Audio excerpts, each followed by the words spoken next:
Hadratal muhtaramin wal muhtaramat, ikhwanu fillah. Alhamdulillah, alhamdulillahi rabbil alamin. Wassalatu wassalamu ala ashrafil anbiya'i wal mursalin, sayyidina wa maulana wa habibina wa syafi'ina wa ala alihi wa ashabihi wa sahabatihi ajma'in.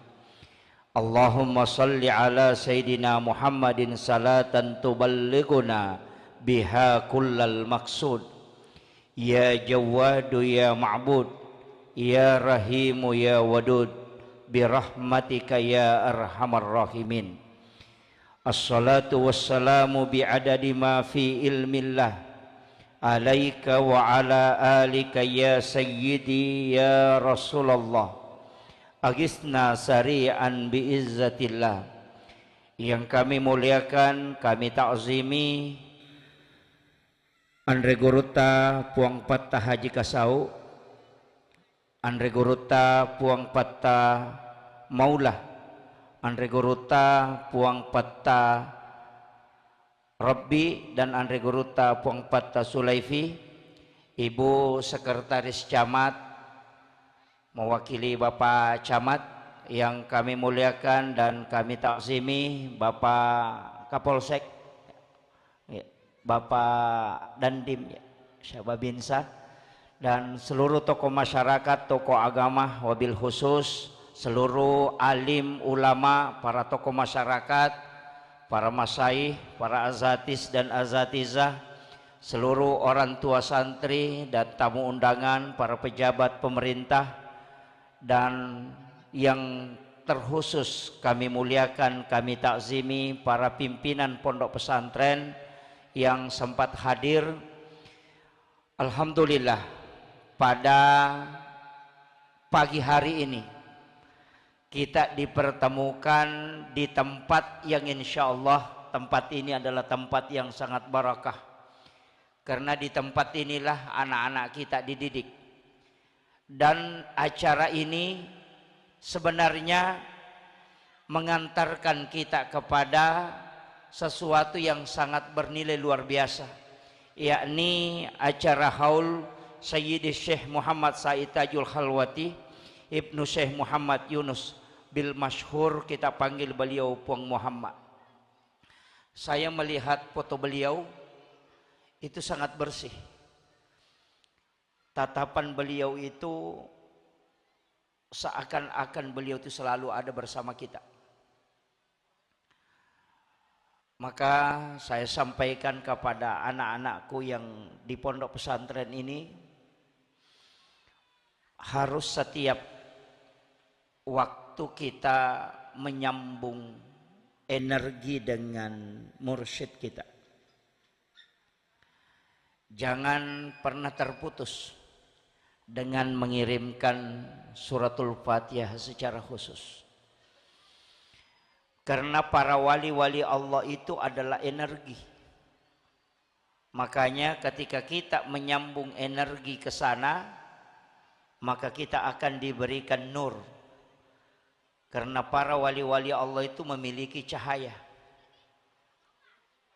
Dan ketika kita tersambung ke situ, maka insya Allah itu tidak susah hidup kita.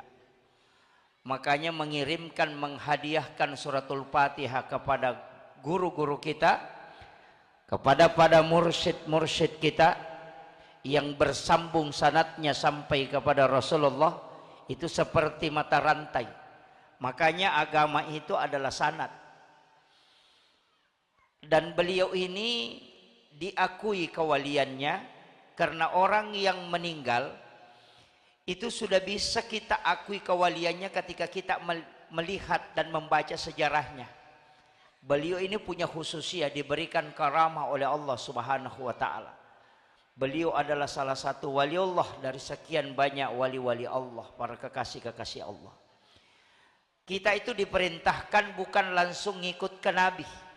Jadi dia itu nisuroki langsung makaci oko Nabi tak, sebagaimana yang banyak orang gaungkan sekarang, langsung kembali kepada Al-Quran dan hadis.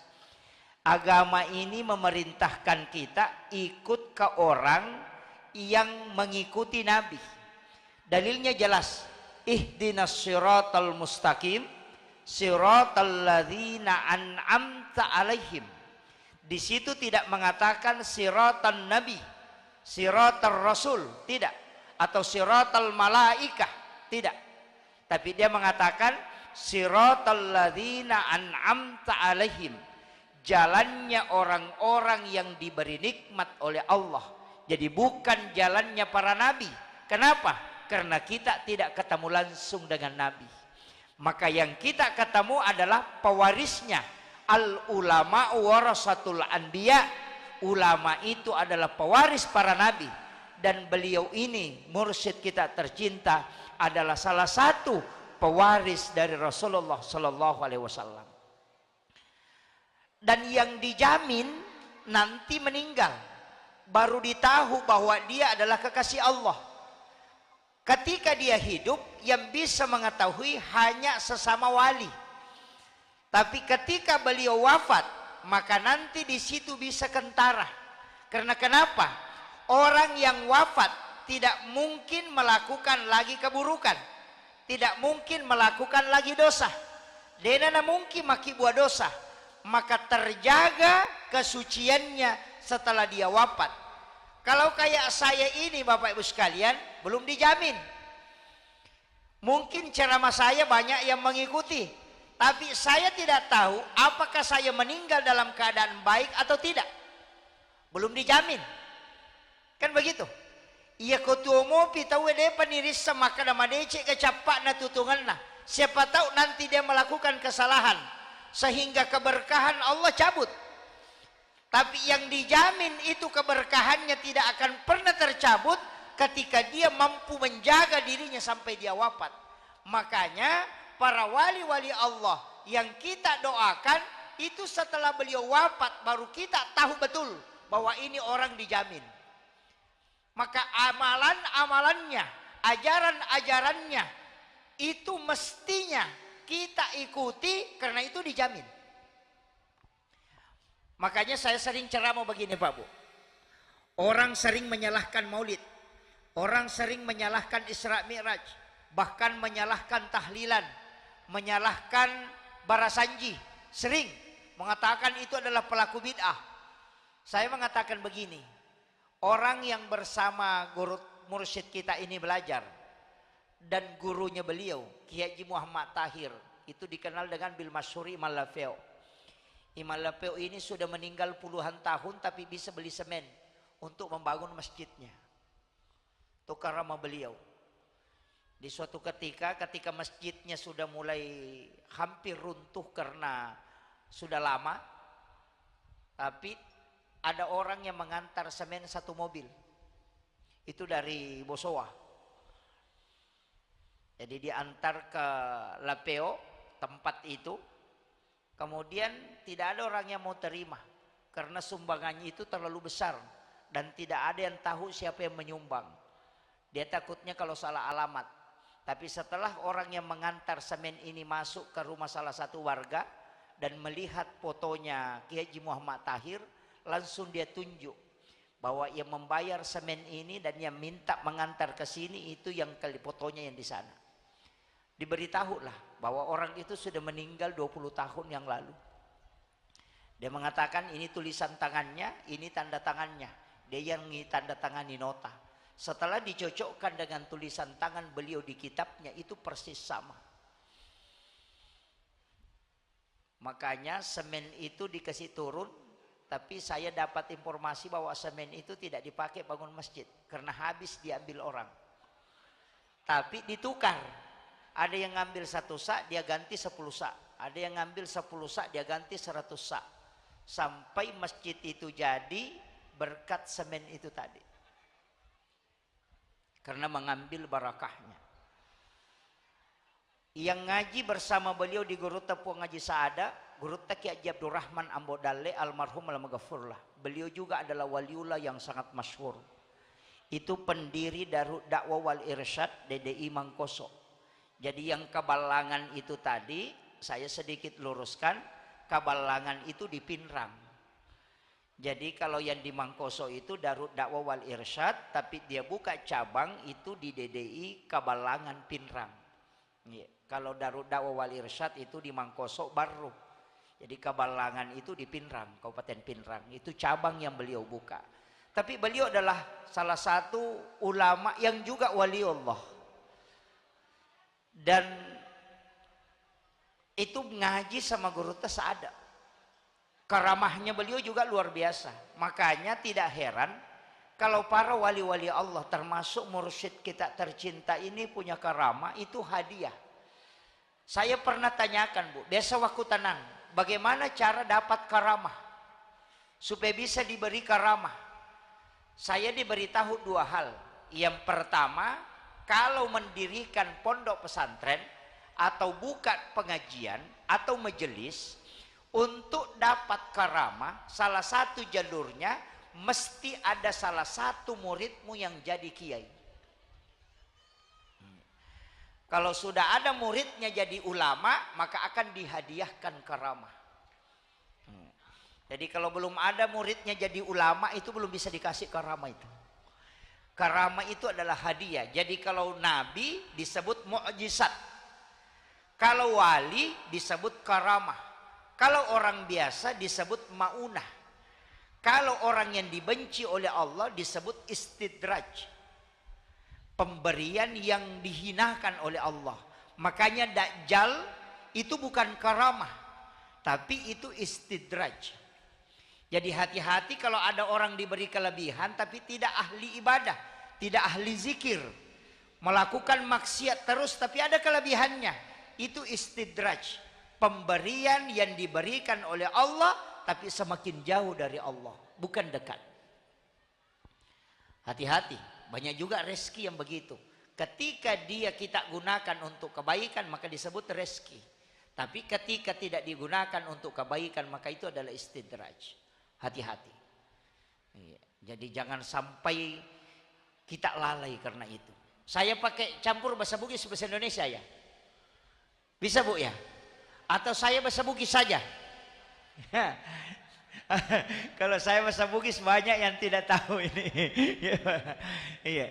Kemudian saya sampaikan bahwa Gurutta ternyata saya lihat autobiografi beliau mursyid kita ini, Pak Muhammad, itu luar biasa. Karena dia menyambung sanad mursyid dan sanad ilmu yang luar biasa. Menggabungkan dari Kiai Haji Muhammad Tahir Iman Lapeo sekaligus belajar. Makanya ilmu memang begitu Pak. Ada kajian Islam, ini sepenting saya sampaikan untuk santri-santri yang ada di sini. Ada kajian Islam, ada kajian iman, ada kajian ihsan. Kalau kajian Islam itu hukum-hukum agama, disebut ilmunya fikih. Ulamanya disebut fuqaha. Mazhabnya Imam Syafi'i, Imam Malik, Imam Abu Hanifah, dan Imam Ahmad bin Hanbal. Makanya mazhab fikih ulamanya disebut fuqaha, mazhabnya terbagi ada beberapa, cuma yang masyhur itu 4. Syafi'i, Maliki, Hanafi, dan Ahmad bin Hanbal. Sebenarnya yang pertama itu adalah Abu Hanifah di Irak. Tahun 80 Hijrah, berarti 70 tahun meninggalnya Nabi baru lahir. Kemudian setelah itu ada Imam Malik, ada Imam Syafi'i, dan Ahmad bin Hanbal. Yang belakangan Imam Az-Zahiri, nanti masuk ke mazhab Syiah. Nah, di sini berbicara tentang hukum. Kalau mau belajar sah tidaknya sholat, belajar sama ini 4 mazhab ini. Syafi'i, Maliki, Hanafi, Ahmad bin Hanbal. Tapi itu untuk tahu sholat sah atau tidak. Untuk tahu wudu sah atau tidak. Tata cara sholat bagaimana, tata cara wudu bagaimana, yang membatalkan wudu bagaimana. Yang membahas itu adalah ilmu fikih. Ulamanya disebut fuqaha. Pasti berbeda-beda pendapat. Banyak perbedaan pendapat. Bagaimana cara takbir, kapan mengangkat tangan, meletakkan tangan di mana, itu semua dibahas oleh ulama fikih yang disebut tadi fuqaha. Fikih itu paham. Makanya berbeda pendapat Imam Syafi'i, Imam Malik. Saya kasih contoh sederhana.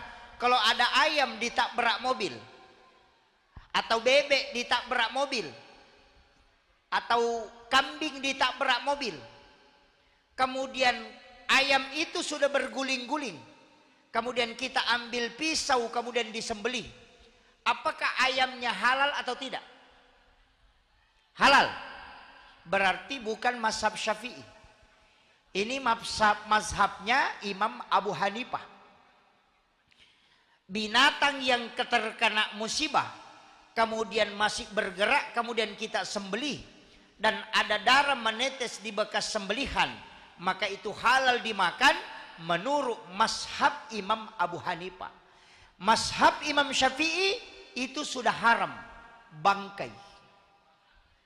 Disembelih dan tidak disembelih tetap haram.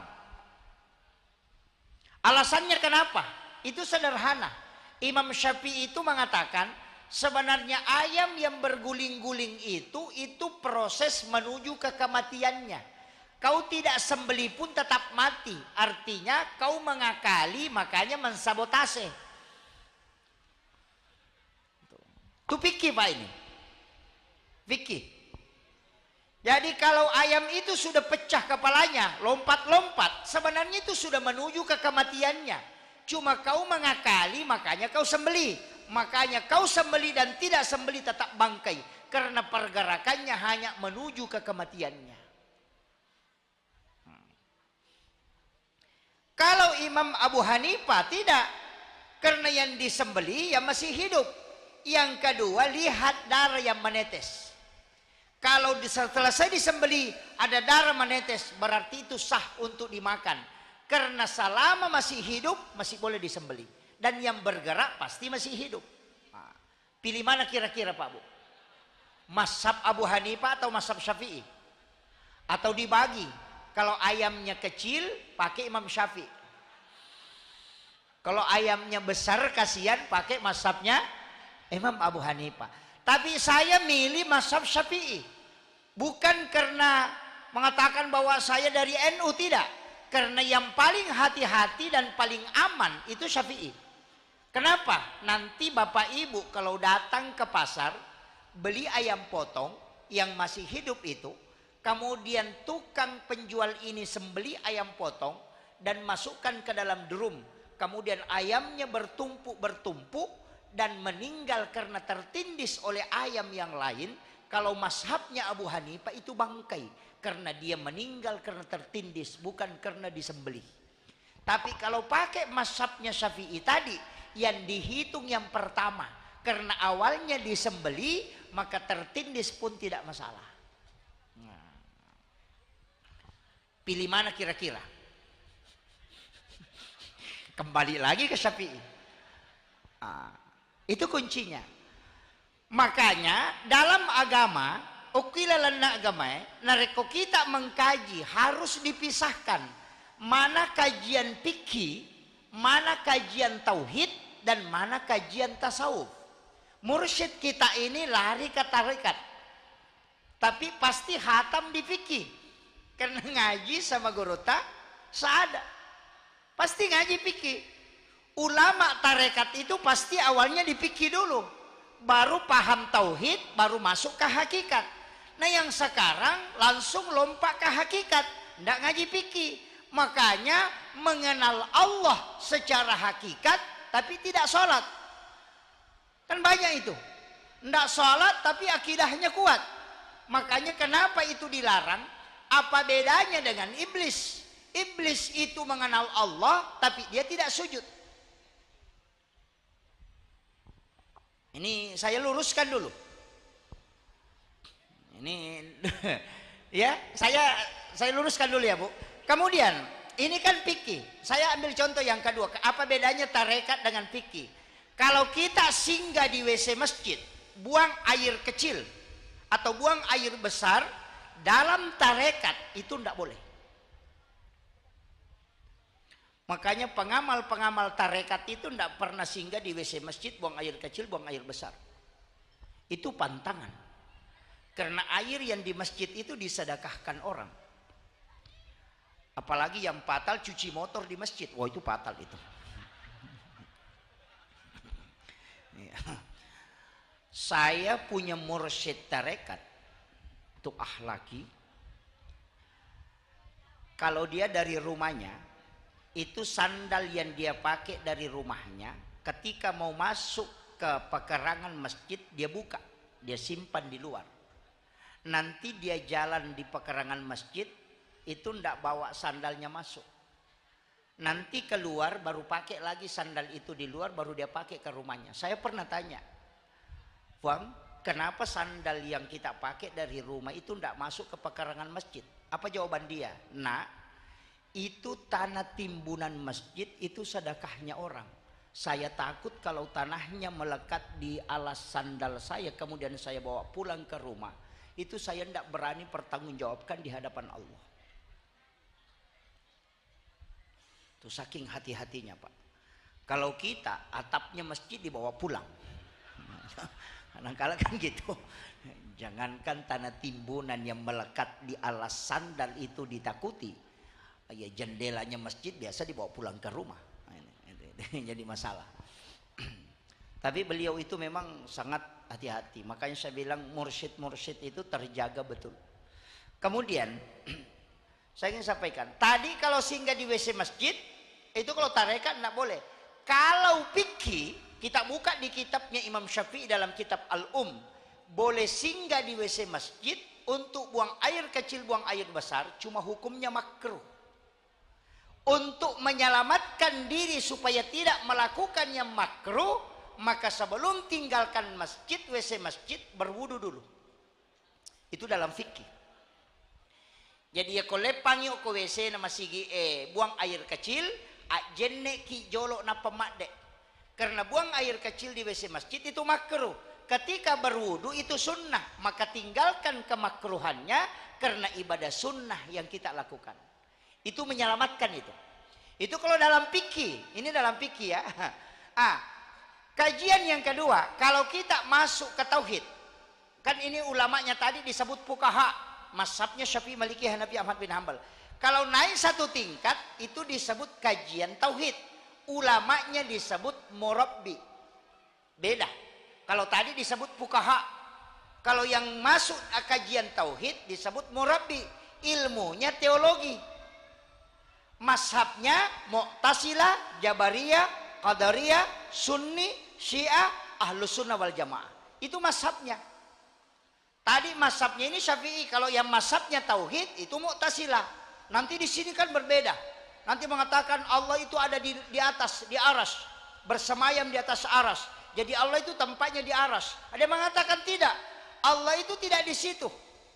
Makanya ketika Nabi melaksanakan Isra Mi'raj, Nabi naik ke Sidratil Muntaha sampai ke alam istawa, kemudian dia melihat Allah. Dari yang lain selain Ahlus Sunnah wal Jamaah mengatakan berarti Allah ada di situ karena Nabi melihat Allah di situ. Yang kita pahami di Ahlus Sunnah tidak, bahwa Allah tidak di situ, dia masih jauh, bukan di alam istawa. Bagaimana cara memahami? Kalau saya mengatakan begini, saya naik ke lantai 2 masjid, dari lantai 2 saya naik ke loteng, dari loteng kemudian saya naik ke menara, di menara saya melihat matahari, atau di menara saya melihat bulan. Apakah bulan ada di menara?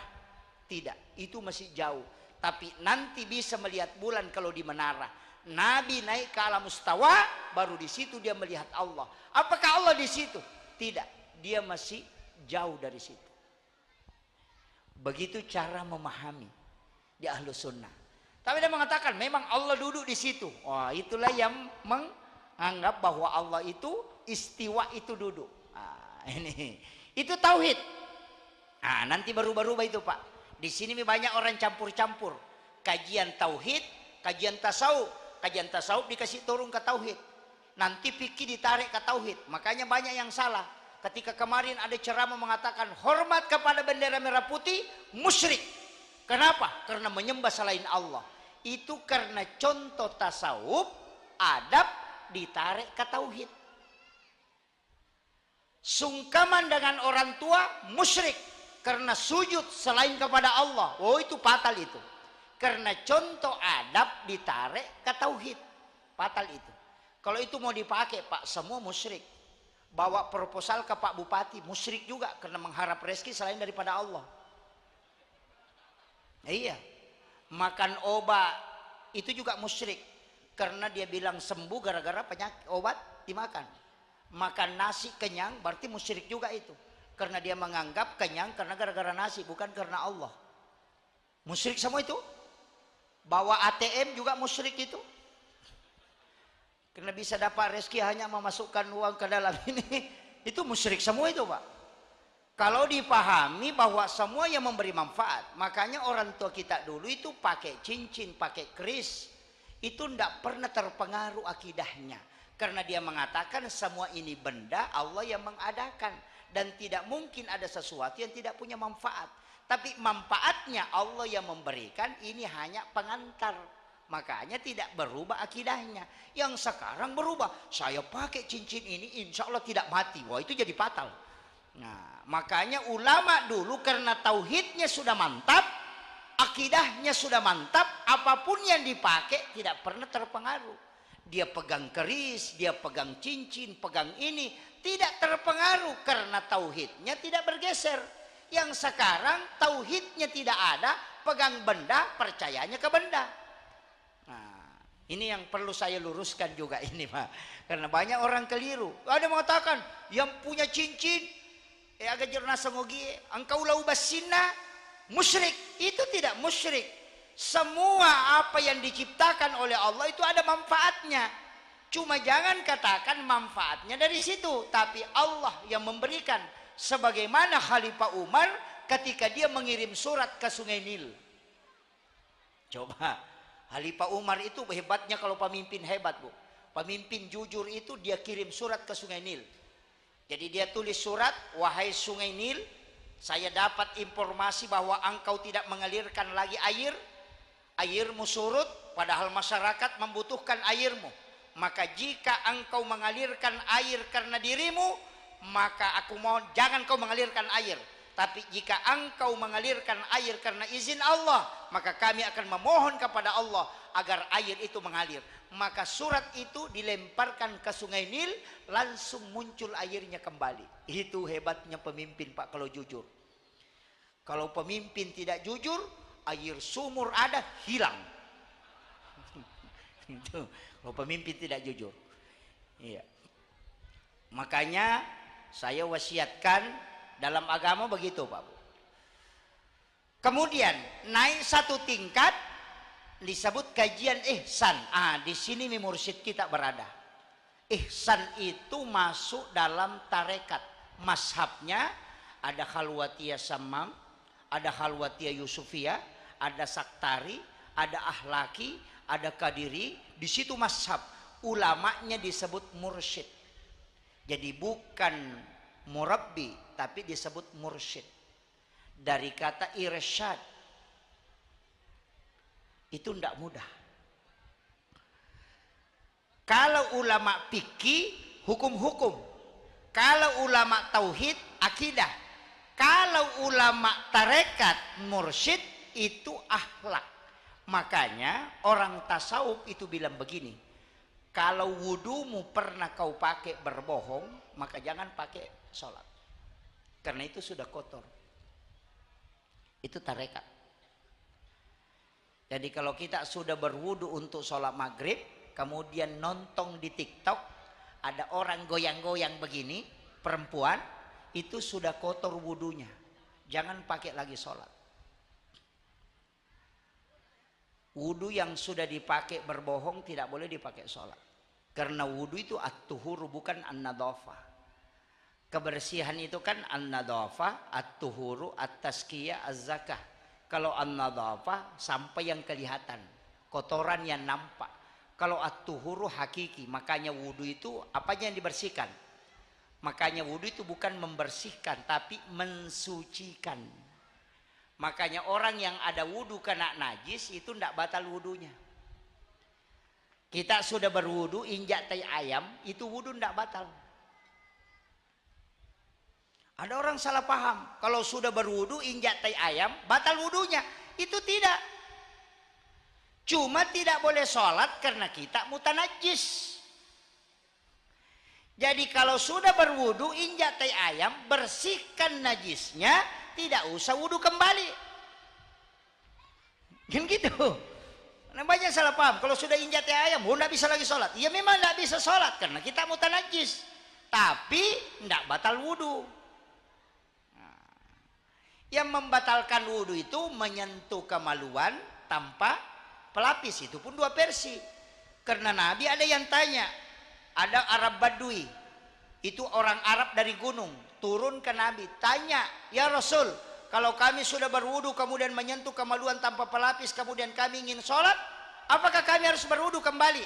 Nabi mengatakan tidak usah, karena yang kau sentuh itu sama dengan anggota tubuh yang lain. Inilah yang dipakai oleh Imam Abu Hanifah. Tapi dalam ilmu mustalah al-hadis, 29 hari kemudian ada 3 anak muda mendatangi Rasulullah dengan pertanyaan yang sama. Wahai Rasulullah, kalau kami sudah berwudu kemudian menyentuh kemaluan tanpa pelapis, kemudian kami ingin sholat, apakah kami harus berwudu? Apa kata Nabi? Berwudu kalian semua. Pertanyaannya sama, jawabannya beda. Nah, disinilah dipakai kaidah hukum. Imam Syafi'i menggunakan kaidah nasi mansuk, sekaligus dia pakai tarjih. Oh, hadis pertama tadi Nabi mengatakan tidak apa-apa. 29 hari kemudian datang anak muda bertanya, mengatakan Nabi berwudu kalian semua. Berarti yang hadis lama tidak dipakai. Itu namanya dinasi mansuk. Makanya kalau sekarang amandemen undang-undang, undang-undang lama tidak dipakai, yang dipakai undang-undang baru. Itu tidak dipakai, itu di amandemen. Kemudian yang kedua, orang tua yang bertanya sendirinya, tidak ada saksinya. Ini 3 anak muda, berarti orang tua ini tidak ada saksinya, tidak kuat hadisnya. Makanya dipakailah hadis bahwa menyentuh kemaluan tanpa pelapis batal wudhu. Tapi Imam Malik melihat dari sisi yang berbeda. Apa kata Imam Malik? Tunggu dulu. Hadis pertama tidak Nabi mengatakan batal, berarti masih dipakai. Coba lihat siapa yang bertanya. Yang bertanya pertama orang tua, yang kedua anak muda. Berarti bukan menyentuhnya yang membatalkan, tapi syahwat. Karena kalau orang tua yang sentuh kemaluan, itu mungkin gatal gitu na pegangi. Atau na garuk-garuk gitu, tidak apa-apa, tidak ada syahwatnya. Tapi kalau anak muda yang pegang, karena pasti ada syahwat, maka itu batal. Sehingga dia mengatakan bukan menyentuhnya menyebabkan batal, tapi syahwat ketika menyentuhnya. Itu sama-sama hadisnya tapi beda pendapat. Itu fikihnya. Tapi kalau dalam tasawuf, enggak bisa. Sama Pak kalau singgah di warung. Ulama sufi itu kalau singgah di warung, pasti dia bayar dulu baru makan. Iya. Karena makanan yang kita makan tanpa dibayar itu bisa dihukumi haram. Hati-hati Pak. Makanya di KFC itu kalau kita masuk di KFC bayar dulu baru makan. Yahudi pakai metode tasawuf. Kalau kita nanti kenyang tusuk gigi baru tanya berapa Mas. Nah, bagaimana kira-kira kalau kita sementara makan kemudian kita meninggal, nah makanan itu tidak terbayarkan. Maka disitulah memasukkan makanan yang tidak suci dalam diri kita. Nabi itu tidak memakan sesuatu kecuali itu sudah betul-betul menjadi miliknya. Tidak ada bedanya kita pergi ke tetangga, tak ambil mangganya, kita makan dulu, nanti sudah dimakan baru diminta. Sama kalau singgah di warung, makan dulu baru bayar. Itu tidak ada bedanya. Mulai pusing bapak-bapak ini. Hanya kalau ngaji tasawuf itu tidak mudah. Makanya jangan coba-coba menyalahkan ulama-ulama terutama mursyid kita ini. Kalau ada yang diucapkan itu jauh pandangannya dia. Makanya sama dengan Gus Dur. Semua ucapannya nanti terbukti padahal orang mengatakan dia gurau. Tapi nanti terbukti setelah beliau wafat. Kenapa? Karena dunia dipendekkan oleh Allah. Tadi saya melihat ada beberapa karamah beliau bisa mengetahui bahwa orang ini tinggal sekian hari itu karena koneksi ruhiyah. Beliau ini tidak wafat bagi kita, dia masih hidup. Makanya orang meninggal itu Pak sebenarnya Nabi kan sudah sampaikan. Ini cuma kita tidak pakai aja itu. Nabi kan mengatakan an-naum ahul maut. Tidur itu saudara dengan mati. Itu aja dipakai Pak. Pelajari aja tidur. Semua pendapat-pendapat itu yang liberal terbantahkan dengan hadis ini. Yang mengatakan tidak ada azab kubur itu terbantahkan dengan an-naumu ahul maut. Saya pernah ngaji khusus hadis ini itu 2 hari 2 malam. An-naumu ahul maut. Saya nggak bongkar sedikit ya. An-naumu ahul maut ini, tidur itu saudara dengan mati. Cuma Nabi tidak mengatakan tidur itu sama dengan mati. Dia cuma mengatakan saudara. Kalau saudara itu artinya sama. Saya kasih tahu, kalau orang tidur kemudian bermimpi, itu bisa melihat. Kan bisa melihat. Ya kau angkat tahu matinro nakatulu-tulu, dia bermimpi melihat dirinya ke sawah, bermimpi melihat dirinya ke Jakarta, bermimpi melihat dirinya ke Makassar misalnya, atau ke kebun. Itu melihat, padahal matanya tertutup. Orang tidur itu kan matanya tertutup. Nah pertanyaannya, mata apa yang dipakai melihat orang yang tidur itu ketika dia bermimpi sehingga dia bisa melihat? Coba. Kan gitu. Kita bermimpi itu melihat si anu datang. Padahal matanya tertutup ketika dia tidur. Mata apa? Dia mengatakan itu mata batin. Bukan. Mata batin itu berfungsi ketika orang terjaga. Tapi ketika orang tidur itu tidak. Itu yang disebut dengan ruh idafi. Ini pula lah yang terus berjalan ke kiri kemana. Kadang itu Pak Bu, saya kasih tahu supaya saya bongkar sedikit hakikat tasawuf ini supaya nanti kita larinya ke situ. Biasa ada kampung kita masuki, apakah pergi acara pesta pernikahan atau apa, kita biasa mengatakan kayaknya saya pernah bermimpi ke sini. Ya kan biasa begitu. Atau ada sesuatu di kerjaan kagak jama maka daki sama nasa di biasa kau tulu-tulu ya gagak. Biasa begitu. Sebenarnya itu idafi yang sudah sampai ke situ, jasad kita belakangan datang.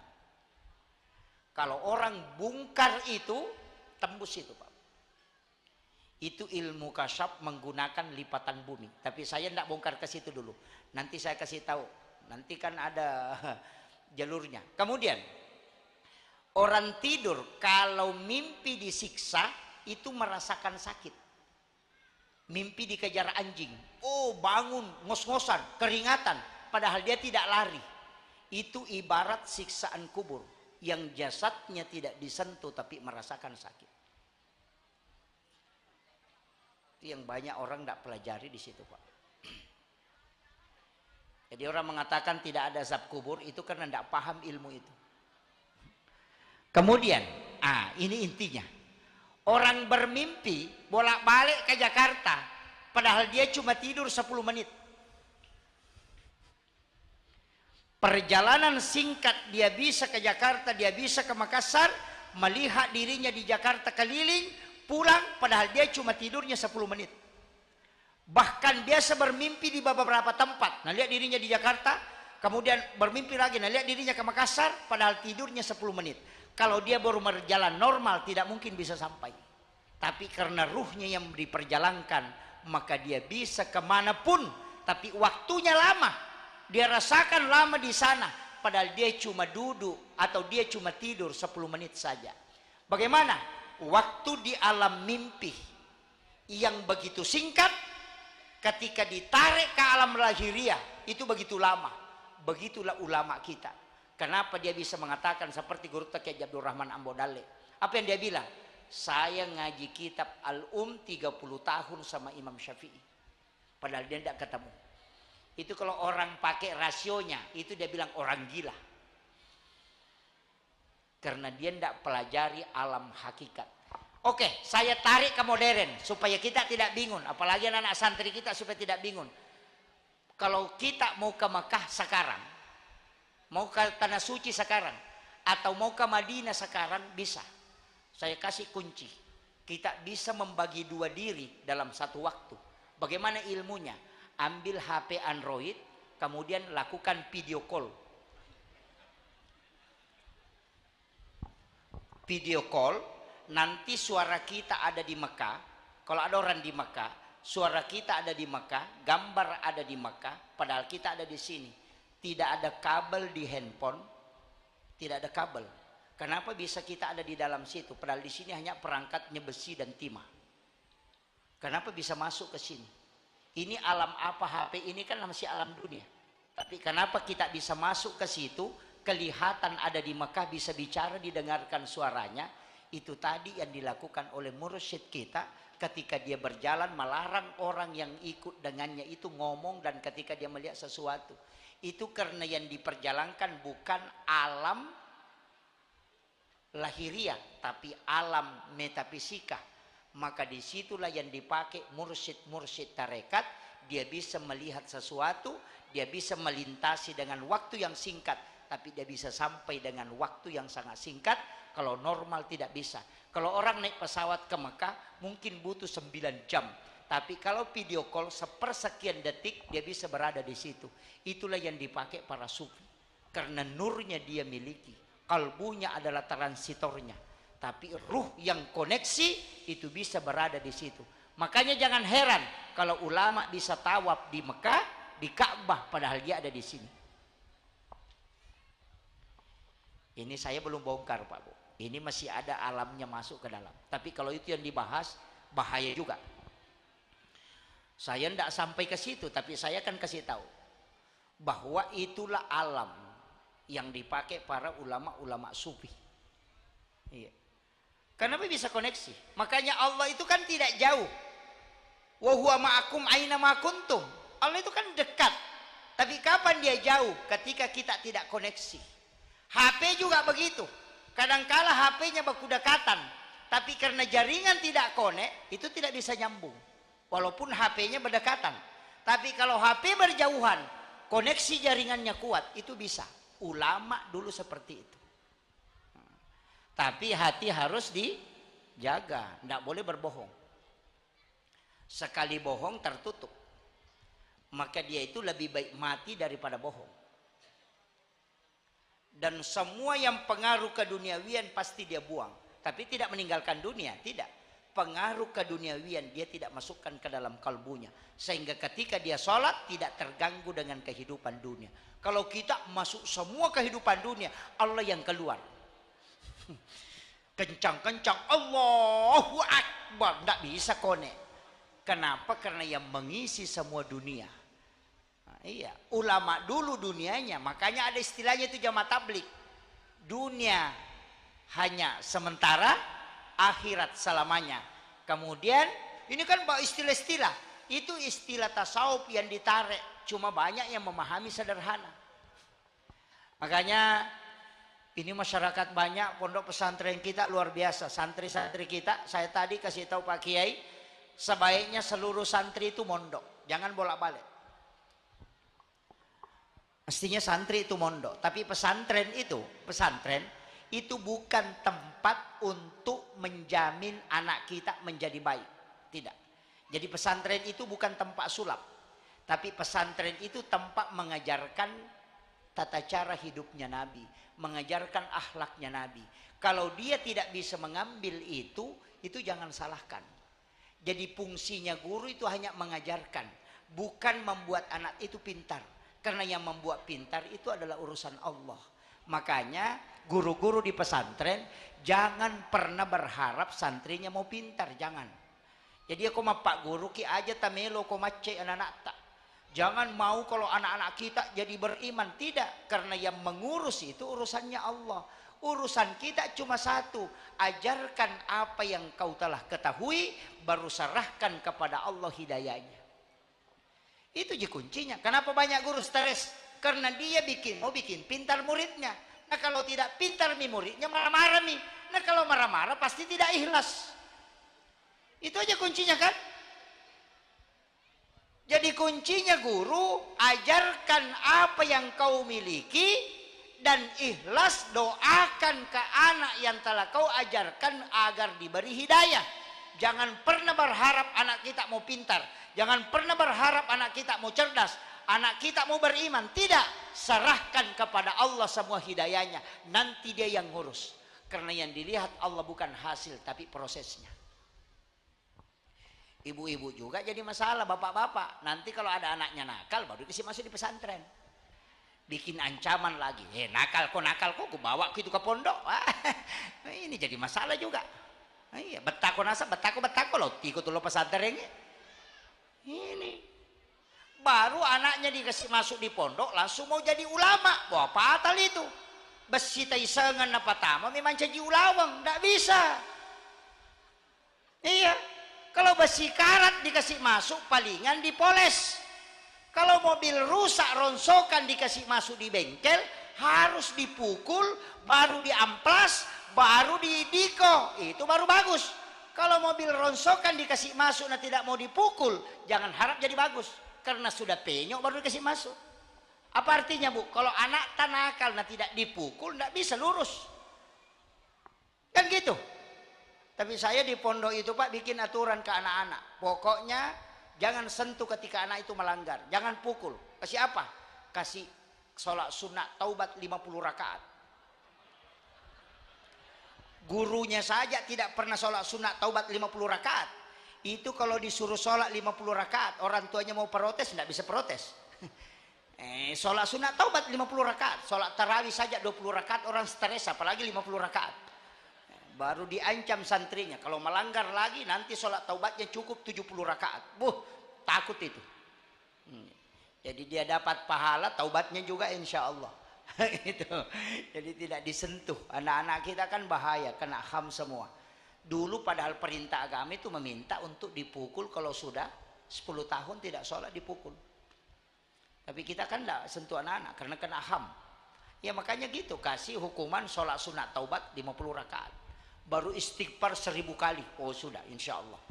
Iya, orang tuanya dapat. Tapi Bu, saya kasih tirakat. Setiap malam kirimi Fatihah anak-anak kita yang di pondok. Sebut ila ruh wa nafs wa jasad. Kemudian sebut namanya. Kirimkan 11 kali. Nanti khusus malam Jumat baca 41 kali. Khususkan ke anak. Insya Allah barakahnya.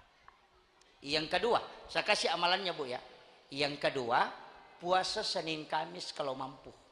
Insya Allah itu tirakat supaya anak kita barakah ilmunya. Yang ketiga, kalau ada guru di sini yang kita senangi betul karena ilmunya, karena dia hebat, maka sedekahi dia setiap hari Jumat. Sedekah di masjid tapi niatkan pahalanya untuk gurunya itu. Maka ilmu itu, ilmu barakahnya akan pindah ke anak. Makanya Imam Syafi'i itu ketika ditanya bagaimana kau bisa menghafal semua kitab-kitab para gurumu, apa jawabannya? Karena saya mensedekahkan guruku setiap hari Jumat, yang saya kagumi itu saya sedekahkan sehingga ilmunya bisa saya ambil. Tas sumbangan tapi tanya untuk ini, tanya kangi pahalana loku guruna. Yang ada kiai di sini mengajar gurunya, itu yang kita sedekahkan. Karena masalah memang juga orang tuanya anak-anak banyak Pak. Kita yang didik anak-anaknya, kita yang ajar setiap malam, bikin pintar, sekalinya sedekah ke orang lain. Bukan ke gurunya. Mestinya itu kalau datang jengu anak, tasidakai guruna. Doakan, minta didoakan. Gurunya itu tidak mungkin minta. Jangan di luar sedekah. Masa tahu mewai anak tak, lena pada cengnya anak tak, bimbing anak-anak tentu menjadi orang baik. Baru orang yang disedekahi. Coba pikirkan. Sama je pembimbing haji, dia yang selalu ajarkan doanya labbaik Allahumma labbaik. Sekalinya jamaah haji menyumbang ke orang Pakistan. Stres pembimbingnya itu. Iya kan? Kan banyak begitu. Saya kasih tahu. Ini pondok pesantren. Di sini dibangun bangunan yang kokoh. Jangan sampai cahaya ini redup di tempat ini. Nurnya mursyid kita masih ada di sini. Tapi saya kasih tahu berapa harta yang kita wakafkan di pondok Pak Bu. Yang punya kebun nanas berapa pohon? Kalau 1000 pohon, sumbangkan 10 pohon khusus untuk pesantren. Bikin MOU dengan Allah. Ya Rob, ini kebunku, sekian ribu pohon nanas. Saya sisakan 100 pohon, saya wakafkan ke pondok. Tapi ya Rob, aku minta selamatkan tanaman ini. Insya Allah tidak setengah mati kita mengurus. Kenapa? Karena ada wakaf. Yang punya kebun sawit, ambil 1 baris, masukkan ke pondok. Ini yang banyak orang tidak gunakan Pak. Masa kita punya tempat di sini mendidik anak-anak? Kita bilang gurunya besar pahalanya. Oh tidak. pimpinan pesantren besar pahalanya? Tidak. Anak-anak yang belajar besar pahalanya? Tidak. Siapa yang paling besar pahalanya? Yang mewakafkan hartanya di pondok, membangun asrama, membangun kelas. Kenapa? Pahala gurunya yang mengajar, pahala santri yang belajar, pahala pembina yang mendidik, dikumpul semua, baru dikasih kepada orang yang mewakafkan hartanya untuk membangun asrama. Kenapa? Tidak mungkin ada anak belajar, tidak mungkin ada guru mengajar, tidak mungkin ada pengurus seandainya tidak ada tempat. Maka yang mewakafkan tempat belajar itu dikumpul semua pahala yang mengajar sekaligus yang belajar, baru diserahkan ke dia. Itulah kenapa orang yang bangun masjid itu dibangunkan istana di dalam surga, biar tidak sholat. Orang yang sedekah ke masjid itu kalau tidak sholat, Pak, itu tetap ada rumahnya di surga, dijanji. Tidak mungkin Allah meninggalkan janjinya. Nabi sudah bilang, "Man bana masjidan fid dunya lillahi ta'ala, banallahu lahu baitan fil jannah." Siapa yang bangun rumah Allah di muka bumi, maka dibangunkan istana di dalam surga. Pasti ada hotelnya di surga kalau sudah menyumbang ke masjid, biar tidak sholat, cuma tidak masuk.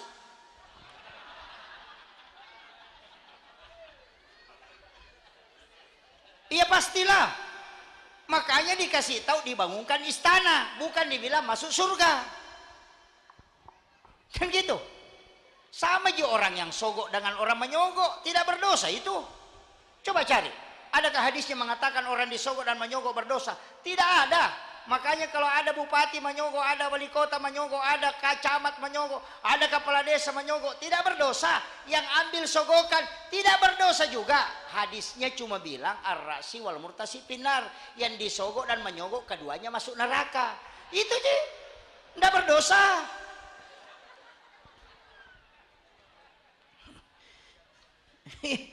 Kalau berdosa kan bisa bertaubat.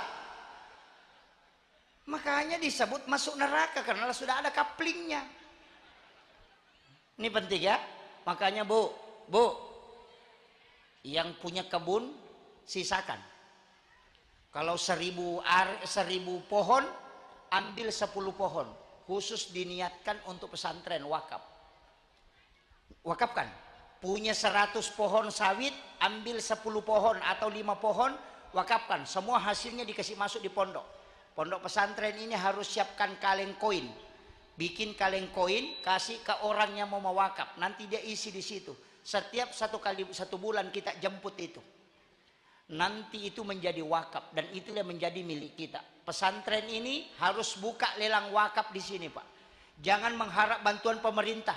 Bikin lelang wakaf. Saya bangun pondok pesantren itu sama sekali tidak terima bantuan pemerintah. Kenapa? Bukan karena saya menolak, tidak. Tapi saya memang tidak berharap ke situ. Karena masih banyak pesantren yang butuh bantuan. Bagaimana caranya? Bikin kamar wakaf. Misalnya 1 kamar 33 juta. Ada orang dermawan mau menyumbang, tulis namanya di situ. Kamar ini diwakafkan oleh haji ini. Tulis semua. Jadi yang di pondok saya itu semua kamar ada namanya. Almarhum ini, almarhum ini. Setiap anak yang tidur menghafal di dalam situ setiap malam dia dapatkan pahalanya. Ketika dia meninggal itulah harta yang dimiliki selamanya. Tidak mungkin diambil oleh orang lain. Rumah yang kita tempati ketika anak mengambil itu sudah terputus. Dijual anak-anak kita sudah terputus. Tapi yang di pondok pesantren ini wakaf kita itu berjalan selamanya. Masa kita tidak bisa memasukkan uang? Dicicil saja Bu. 5 juta setiap tahun. Kasih pembina pondok, dirikan asrama. Bikin di situ memang asrama wakaf. Jadi setiap 1 kamar berapa juta. Kita tinggal sedekahkan setiap. Kalau tidak ada uang Ustaz, itu kebun tak itu yang saya bilang tadi. Ambil 10 pohon, semua penjualannya masukkan ke pondok sebagai wakaf. Itu luar biasa Pak Bu. Kenapa? Yang di rumah itu nambil orang. Nabi bilang ada di suamiku. Nabi biar suami tak nambil orang kalau mati ki. Di mana tidak nambil. Makanya emas jangan dikumpul-kumpul banyak. Nanti istri kedua yang ngambil itu. Banyak ibu-ibu di kampung saya begitu Pak, emasnya sampai siku, kalau sedekah 2.000 rupiah. Nah, tapi tidak ada di sini, tidak ada di sini. Ibu-ibu di sini dermawan semua insya Allah. Sabar semua kalau tidur. Ya Bu, ya, iya. Jangan meninggal kecuali tidak ada wakaf. rugi betul kita. Apa yang kita miliki Pak? Tidak ada. Hanya wakaf yang dimiliki selamanya. Kenapa ada pesantren begini dibangun mursyid kita tercinta almarhum Lama Ghafurlah? Itu karena ingin melihat masyarakat masuk ke dalam surga. Ingin melihat masyarakatnya selamat. Sebenarnya kenapa ada dipotong sekian rupiah dulu, katanya itu dipotong ketika ada penghasilan kebun, dipotong sekian rupiah diambil. Itu supaya masyarakat itu selamat. Bu, mau masuk surga tidak melalui jalur sirat, tidak ditimbang amalnya, mau? Ada caranya. Itu sedekah. Tapi ini kurang Pak. Ini jarang orang ceramahkan. Tingkatan sedekah itu ada 5. Yang pertama ada sedekah rahasia. Sedekah rahasia ini yang paling tinggi. Kalau ibu bapak punya penyakit seperti kanker, dokter sudah angkat tangan. Atau ada penyakit yang tidak bisa ditemukan oleh dokter, pakai jalur ini tadi, sedekah rahasia.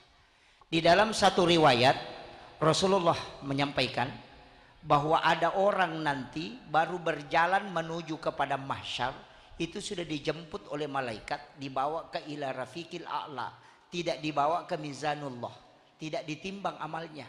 Apalagi lewat titian siratal mustaqim, itu tidak. Karena baru berjalan menuju kepada mahsyar, sudah dijemput. Siapa dia? Rasulullah mengatakan orang yang bersedekah tapi dia tidak tahu siapa yang disedekahi, dan yang disedekahi pun tidak tahu siapa yang mensedekahi. Ini penting saya sampaikan. Itu tidak dibawa kepada mahsyar, baru jalan menuju kepada mahsyar itu sudah dijemput, dibawa ke ila rafiqil a'la, di tempat yang sangat tinggi. Allah nyuruh malaikatnya, hai malaikat, itu fulan bin fulan, ambilkan sebelum dia ke sana, bawa ke sini. Coba, itu hadis sahih. Bagaimana caranya? Ibu bapak tanya ke pembina di sini pondok, adakah anak yatim piatu di sini? Adakah anak fakir miskin di sini? Kalau mengatakan ada, kasih tahu Mi. Tidak usah kasih tahu saya namanya, jangan perlihatkan saya fotonya. Orangnya tidak usah ketemu dengan saya. Tapi anak itu juga jangan kasih tahu kalau saya yang membantunya. Itulah yang dimaksud Nabi, yang sedekah tidak tahu siapa yang disedekahi, yang bersedekah pun, yang disedekahi pun tidak tahu siapa yang mensedekahi. Jadi tahu mas sumbangnya de nisangi makadaniga na sumbang, tahu isumbangnya de tahu nisangi makadaniga sumbangi. Bayarkan kantingnya anak-anak kita itu tanpa memberitahunya bahwa saya yang membantu. Nanti ketika anak itu selesai sekolah di sini, kita ketemu di luar, kita tidak pernah tahu bahwa kita yang membantunya. Dia pun tidak pernah tahu kalau kita yang membantunya. Nanti orang seperti ini, kata Nabi, baru berjalan kepada mahsyar sudah dijemput oleh Allah, dibawa ke ila rafiqil a'la. Tapi kalau yang ngumpul anak yatim, dijejer di atas panggung, baru dikasih amplop, baru disoting, itu masih di blender. Tidak langsung itu. Saya kasih tahu memang. Itu belum langsung itu. Makanya kalau mau rahasia pakai jalur itu. Datang ke pembina, tanyakan, ada anak yatim? Ada. Tidak usah kasih tahu saya namanya, tidak usah kasih tahu orangnya. Nanti saya yang bantu untuk bayarkan pembayarannya sampai selesai. Tidak usah ketemu dengan siapa. Yang kedua, manfaatnya apa? Ketika ibu kena penyakit, ada masalah yang tidak bisa diselesaikan, sholat sunnah hajat 2 rakaat, baru minta kepada Allah, puang, talengak barakak na iya pakasiwek ku tapalapak ka polo ko masalah. Itu langsung dicabut. Itulah yang disebut dengan bertawassul dengan amal soleh. Ini yang jarang orang miliki Pak. Karena sedekah itu kan tingkatannya gitu. Yang rahasia. Ada juga yang kedua. Kalau tidak bisa pakai bayar begitu, tidak bisa pakai yang kedua. Bagaimana? Ada orang minta sumbangan, ambil uangnya, jangan lihat uang berapa. Buka. Kalau ada orang minta sumbangan, kasih kunci tempat uang. Ini kunci laci, silakan ambil uang di sana. Bisa sedekah begitu Bu? Hah? Ya kau nggak tahu milau sumbangan, talebani goncingon rodita. Ini kunci tempat uang, pergi mau ambil, ada di situ di dalam. Atau kita kasih pin ATM. Bisa? Oh enggak bisa. Kalau enggak bisa pakai yang ketiga. Bagaimana caranya? Kalau orang minta sumbangan, buka laci, jangan lihat uang berapa, tutup mata, ambil 2-3 lembar, kemudian kasih ke orang yang minta itu tadi, jangan lihat uang berapa. Itu hadis qudsi. Allah mengatakan, siapa hambaku memberikan kepadaku dia tidak menghitungnya, maka aku pun akan membalasnya dengan tidak menghitungnya pula. Nah, bisa kira-kira? Makanya kalau lewat celengan, kumpul uang di saku, ambil 1-2 lembar, masukkan ke celengan, jangan lihat uang berapa. Kalau kita kadang bolak-balik, ditarik uang 100, didorong lagi masuk. Nah, asalnya salah cabut. Nah, ini kan jadi masalah. Sedekahnya 2.000 rupiah, uangnya juga uang kusut, kesik masuk lah, bilang tukar gitu panitia. Nah, baru mintanya besar-besar. Ini penting saya wasiatkan. Sedekah itu menolak bala. Makanya sedekah itu pancingan. Biasa memancing, Bu toh? Biasa kita memancing. Biasa memancing orang di sini. Biasa. Kalau orang memancing itu nak kasih cacing di pancingan, itu cacing untuk ikan atau untuk kita? Untuk ikan. Kalau untuk ikan jangan pakai pancing, cacing saja dilempar.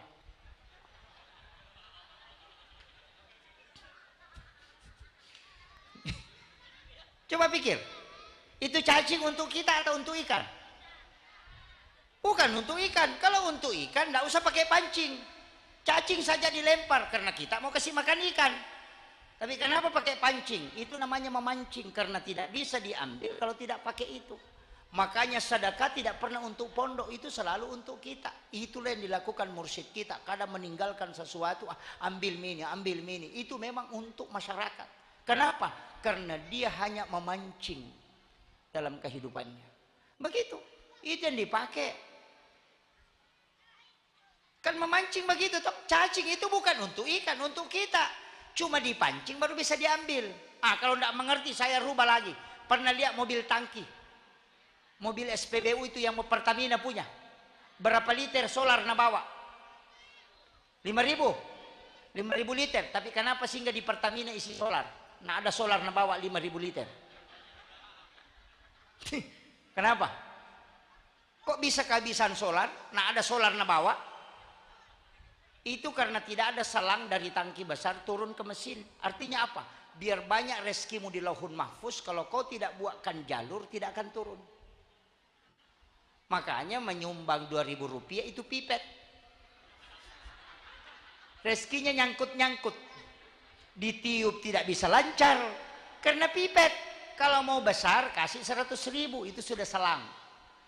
Lebih besar 1 juta. Makanya rezeki begitu, dibuatkan jalur. Iya, kalau 2.000 jalurnya ya putus-putus. Apalagi kalau bikin pantangannya rezeki, oh banyak. Apa pantangannya rezeki, Bu? Kancing baju dari atas ke bawah, itu pantangan rezeki itu. Mestinya kalau kancing baju itu dari bawah ke atas. Itu ilmu hikmah. Jangan menjadikan pakaian sebagai lap, sementara dipakai baru dijadikan lap. Biasa kacamata ditarik baru dikasih begini. HP juga kadang begitu, digosokkan begini. Itu menunda rezeki 40 hari. Itu ada di kitabnya Imam Sarnuji. Yang ketiga, menggunakan pakaian robek. Baju, celana. Nah sekarang anak-anak muda celananya robek semua padahal baru. Bagaimana tidak bisa laku? Karena itu. Anak gadis tidak laku-laku karena pakaian robek. Apalagi perempuan pakai daster, ambil cangkir ada dabunya, nah tarik lagi dasternya, nah pakai lap. Oh, itu menunda rezeki 40 hari itu. Bersandar di daun pintu, itu juga fatal itu, Pak. Membiarkan jendela terbuka sampai waktu maghrib. Menyapu di malam hari di dalam rumah. Itu membuat malaikat rahmat itu keluar. Itu fatal itu. Pakaian yang sudah dipakai dijadikan sebagai lap, alasan mau dicuci. Biasa kan begitu. Ada bajunya dia kasih masuk di tempat cucian. Tapi karena ada lantainya basah, dia bilang itu bisa aja dulu kau pakai sebagai lap. Nah pakai sebagai lap, besoknya nak cuci, baru itu nak pakai cari rezeki. Oh jangan coba-coba. Tidak akan berhasil itu. Itu kuncinya. Semua itu Pak Bu. Kan banyak itu. Banyak sekali pantangan-pantangan itu Pak. Itu di kitabnya Imam Sarnuji itu. Ibu-ibu banyak pantangannya begitu. Nah kerjakan itu, apalagi menyimpan pakaian di dalam rumah sampai 3 malam digantung. Oh itu fatal itu. Dicabut keberkahan dalam rumah itu. Tempat jin, apalagi rumah batu yang di dalam kamar ada WC. Bolak-baliklah jinnya masuk ke dalam kamar. Oh fatal semua itu. Di situ banyak penyakit. Makanya orang dulu itu WC-nya dibawa. Karena rumah kayu. Sekarang rumah batu, di dalam kamar ada WC. Nah itu WC tempatnya jin laki-laki sama perempuan. Makanya kalau kita mau masuk apa dibaca? Allahumma inni a'udzubika minal khubasi wal habais. Yang fatalnya pintu WC-nya dibiarkan terbuka di dalam kamar. Bolak-baliklah jin ke dalam kamar. Maka dia kena penyakit yang fatal. Yang paling parah tidak makan bersama keluarga. Anaknya makan di depan TV, bapaknya di kursi, istrinya di kamar. Dicabut berkah. Nah Nabi mengatakan siapa yang makan berjamaah Allah akan menurunkan berkah dan mengangkat penyakit. Makanya orang tua dulu itu kalau makan panggil semua anaknya sama cucunya sehingga dijauhkan dari penyakit. Sekarang tidak. Satu makan sambil nonton karton, bapaknya makan sambil main YouTube, istrinya main Facebook. Muncullah banyak penyakit yang dokter tidak bisa sembuhkan. Kan begitu Bu ya? Makanya kalau ada masalah Bu, jangan kasih masuk di Facebook. Bikin status, aku menyesal. Apa menyesal? Baru bikin gambar lope-lope pecah. Ternyata kau begitu, tidak seperti dulu lagi. Seandainya katanya kau tahu memang tidak bakalan, padahal 5 cucunya. Nggak ada di sini. Ada. Jangan bikin status di Facebook Bu. Tidak ada penyelesaian di Facebook. Kalau bilang ada penyelesaian Ustaz, mana? Tambah parah gitu. Bikin status, aku menyesal, langsung ada duda di bawah. Sabar saya. Begitu Bu ya? Iya. Tidak ada penyesalan. Coba kalau kita mau buktikan, pulang nanti Bu bikin status. Mohon maaf sahabat FB, saya punya utang 300.000, mendesak mau dibayar. Adakah yang bisa bantu? Baru di-share. Pasti dibawa, tidak ada yang minta nomor rekening. Apa yang dia bilang? Up. Itu sih. Bilang up. Apa gunanya up? Tidak ada. Itu tandanya Facebook tidak menyelesaikan masalah. Nah banyak orang sekarang itu di situ. Media. Jam berapa tidur Facebook Bu? Bu? Facebook tidurnya jam berapa? Tidak ada. 24 jam terbuka. Makanya kalau kita tidak tutup, komunikasi keluarga hilang. Ini yang sering saya sampaikan ke anak-anak saya. Nah, ketika saya di rumah, tinggalkan itu. Kita bicara, kita duduk, makan bersama. Jadikan momen ini mungkin adalah momen terakhir kita bersama. Ini yang kadang orang tidak syukuri. Ketika bersama suaminya sama anak-anaknya, tidak pernah bersama. Coba kita kumpulkan anak-anak kita, duduk makan bersama. Jadikan, katakan ke anak-anak kita, mungkin ini momen terakhir kita bersama, makan bersama anak-anak. Ini yang tidak kita syukuri Pak. Kenapa banyak anak-anak tidak mau dinasehati? Karena dia hidup dengan Facebook, hidup dengan game. Orang tuanya nasihati marah-marah karena merasa terganggu. Sehingga banyak anak melupakan orang tua. Iya, jangan salahkan karena memang tidak ada ikatan emosional. Tidak sama orang tua dulu, ngomong sama anaknya. Sekarang tidak ada yang ngomong. Bahkan suami istri, koni ranjange, mapes ku materu, kato ni mak game, ngantuk masing-masing tidur, tidak pernah baku ngomong, padahal dia satu rumah. Itu yang terjadi sekarang. Apalagi kalau pejabat, setiap hari di kantor, pulang ke rumah, makanya banyak perceraian terjadi. Hati-hati Bu, jaga suami tak baik-baik. Dulu itu orang cuma curi sandal, curi emas, sekarang banyak pencuri suami. Iya. Makanya saya ajarkan doa itu bismillahi ala nafsi wa mali wa ahli. Baca doa itu 7 kali di waktu maghrib, 7 kali di waktu subuh. Supaya Allah yang menjaga anak-anak kita, harta kita dan diri kita. Baca 7 kali aja itu Bu. Bismillahi ala nafsi wa mali wa ahli. Kalau mau tambah bismillahi masya Allah la quwata illa billah.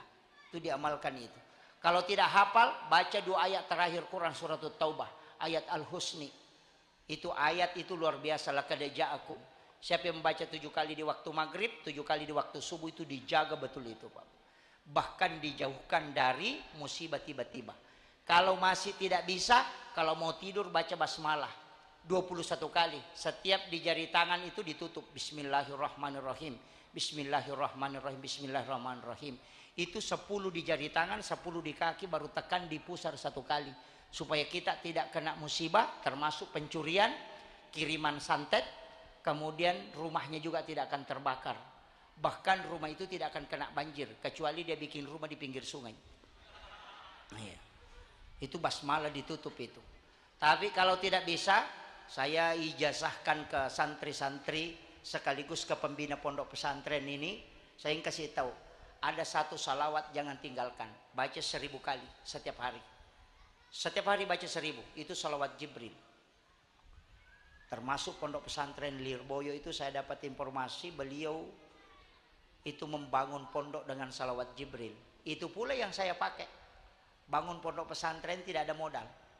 Hanya pakai salawat Jibril. Tanah pun hanya ukuran 19 meter kali 8. Itu di tengah desa. Saya bangun mulai di situ. Saya bilang di sini saja bangun pondok biar ukuran ini, tapi bertambah kiri kanan. Bahkan ada tanah saya minta beli mahal, dia tidak mau jual. Saya hanya kirimi salawat Jibril, alhamdulillah 2 bulan dikasih cuma-cuma diwakafkan. Saya mengatakan di sini barakahnya. Bangunan yang di dalam pondok saya tidak pernah bangun, yang bangun itu orang lain. Itu pun saya bacakan dengan salawat Jibril. Di situ saya mengakui bahwa ada pondok pesantren 3 di Jawa itu yang punya lahan lebih 20 hektar itu hanya salawat Jibril, tidak punya modal apa-apa. Dan itulah yang saya ambil dari mursyidnya itu. Makanya saya jasahkan ke pembina, baca salawat Jibril 1000 kali setiap malam. Selain malam Jumat bisa dicicil. Sholat subuh 200, sholat duhur 200, sholat asar 200, sholat maghrib 200, sholat isya 200. Pas 1000. Tapi khusus malam Jumat jangan dicicil. Selesai sholat isya, sholat sunnah hajat 2 rakaat. Baru baca 1000 kali, baru dipakai berdoa. Jadi malam Sabtu, malam Ahad, malam Senin, malam Selasa, malam Rabu, malam Kamis tidak dipakai berdoa. Hanya dibaca 1000. Jangan berdoa. Nanti malam Jumat baru dipakai berdoa. Jadi dikumpul 1 pekan baru dipakai berdoa. Khusus di malam Jumat. Tapi baca 1000 kali. Ada tanah mau dijual tidak mau laku, bacakan itu. Ada rumah dibangun tidak mau jadi, bacakan itu. Ada masjid dibangun dan tersendak pembangunannya, bacakan itu. Rutinkan, imamnya disuruh bacakan, insya Allah jalan itu. Kita bangun rumah tidak mau jadi-jadi, itu dipakai. Kalau pondok pesantren dirintis, pakai itu, akan bertambah terus itu. Itu aja kuncinya. Kalau ada juga janda tidak mau laku-laku, baca juga itu. Iya, itu kuncinya. Salawat Jibril. Apa itu? Sallallahu ala Muhammad. Makanya bentuknya fi'il madhi, karena itu salawat ke nurnya Muhammad. Jadi kalau Allahumma sholli itu fi'il mudhari', karena jasadnya sudah dibuat. Nabi itu sudah dengan jasadnya, tapi sebelum jasadnya Nabi di alam rahasia itu masih nurun Muhammad. Maka salawat ke dia itu disebut salawat Jibril. Makanya ketika orang mahlul qiyam bacanya itu sallallahu ala Muhammad. Itu. Penutup yang terakhir tadi saya katakan, Bapak Ibu bikin wakaf di pesantren ini. Jangan meninggal kecuali ada wakafnya. Biar disisihkan uang Bu 10.000, 1.000 saja. Saya kasih tahu, saya di NU Sidrap itu punya koin. Koin NU itu gampang sekali Pak. 10.000 saja satu jamaah. Kalau 1.000 kaleng kita kasih ke 1.000 jamaah, 1.000 kaleng 10.000 saja isinya, berarti sudah 10 juta kan per bulan. Ini yang orang tidak hitung Pak. Bayangkan, apalagi kalau 100.000, berarti sudah kena 100 juta. Coba, jadi satu orang tua santri, kalau 1.000 santri atau 500 santri, kita bagikan kok kaleng satu, 10.000 saja per bulan, itu sudah 10 juta.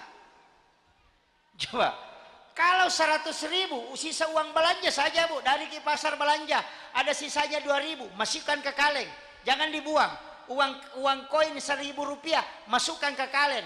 Dalam jangka 1 bulan, kalau isinya misalnya 10.000, nah 1.000 orang kita kasih kaleng, berarti 10 juta. Itu bisa bikin asrama 1 kamar setiap. Kalau 1.000, Nah 100.000 isinya berarti 100 juta. Tidak butuh bantuan dari umat ke umat. Itu barakahnya itu. Iya.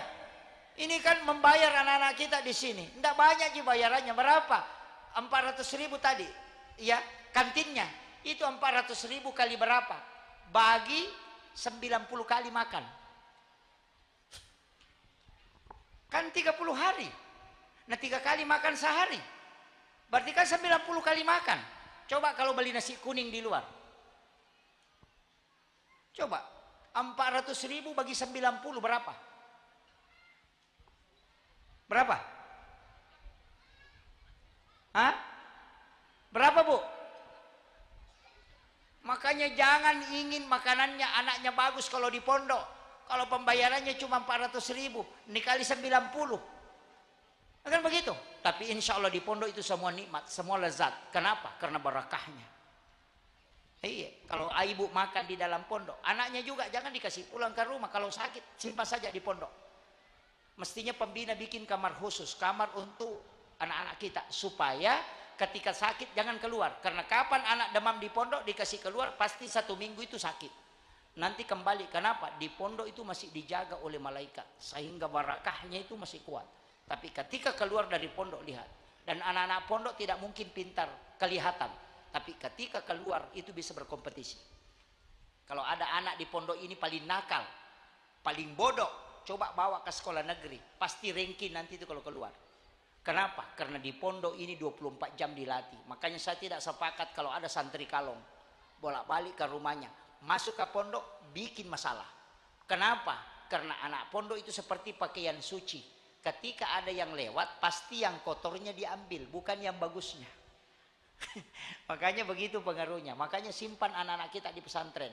Jangan kasih pulang ke rumah, biarkan dia dididik di pesantren. Makanya orang maulid, ini penutupnya, orang maulid itu gantung telur, itu dikasih tahu ke orang tua. Telur itu kalau telur bebek dibawa ke ayam, ayam yang ngerami tidak berubah jadi ayam, tapi dia akan ikuti ayam walaupun dia bebek. Apa artinya? Kalau ada anak tak kasih masuk di tempatnya kiai, biarkan kiai yang merami supaya sifatnya mengikuti kiai, bukan mengikuti orang luar. Makanya dipondokkan, bukan dikasih bolak-balik. Paham bu? Iya, simpan.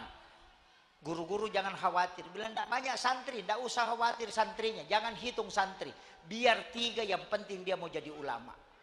Nah, cuma tirakatnya susah pak. Pimpinan pondok itu harus terakhir tidur. Karena kirimkan Fatihah semua dulu santrinya baru tidur. Iya. Itu tugasnya kiai. Makanya biasa ada kiai itu jarang pergi sholat berjamaah sama santrinya. Karena dia tirakati dulu semua. Itu semua itu mengatakan waduh susah juga, memang begitulah. Makanya kalau tidak mau susah santrinya cukup sedikit.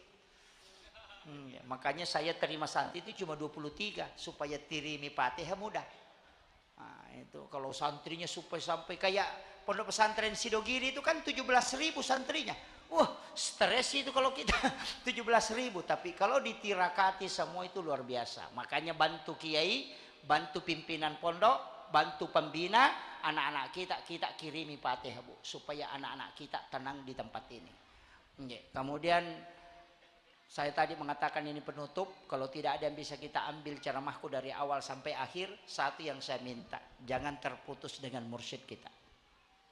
Usahakan dalam setiap malam itu ada kiriman Fatihah khusus untuk beliau, supaya tetap hidup tersambung ke murid-muridnya. Yang kedua, kalau malam Jumat suruh anak-anak ziarah ke makamnya. Itu ziarah kubur itu malam Jumat, nanti jam 11 malam sampai menjelang subuh. Itu ziarah. Pernah ziarah begitu bu? Jam 12 malam ke kuburan sendiri? Tidak pernah? Oh makanya tidak ziarah. Itu cuma datang aja itu. Kalau mau ziarah malam Jumat datang sendiri jam 11 malam, nanti menjelang subuh baru pulang. Bisa baring dekat kuburan itu. Kirimkan Fatihah supaya terkoneksi. Nabi itu ziarah kubur tengah malam, malam Jumat. Makanya pulang baru baca implementasi lu dengan Al-Insan. Itu. Pernah ziarah sendiri ke kubur malam Jumat? Oh, enggak pernah. Makanya Nabi mengatakan ziarah kubur itu menambah iman kalau datang ke kuburan sendiri malam Jumat. Kalau rombongan baru selfie, iya, nggak dapat itu. Itu makanya ziarah juga penting mengikuti, tapi berat ya, berat Pak, karena di situ hakikatnya ziarah. Saya kira ini yang penting saya sampaikan, karena masih ada acara selanjutnya. Mudah-mudahan ini menjadi barakah. Tapi wasiat saya, jangan meninggal Bu, kecuali ada wakafnya di pondok. Mulai tadi itu, bikinkan kaleng, biar kaleng-kaleng kecil. Nanti kita menyumbat, nanti datang ke pondok, serahkan ke pondok pesantren. Kemudian yang punya kebun nanas, kalau 1000 pohon, ambil 10 pohon, memang niatkan untuk pesantren. Itulah yang kita miliki selamanya. Insya Allah itu pasti berkah untuk hidup kita. Akhirul kalam, wallahul muwaffiq ila aqwamit thoriq, nasru minallahi wa fatun qarib wa basyiril mu'minin. Assalamualaikum warahmatullahi wabarakatuh.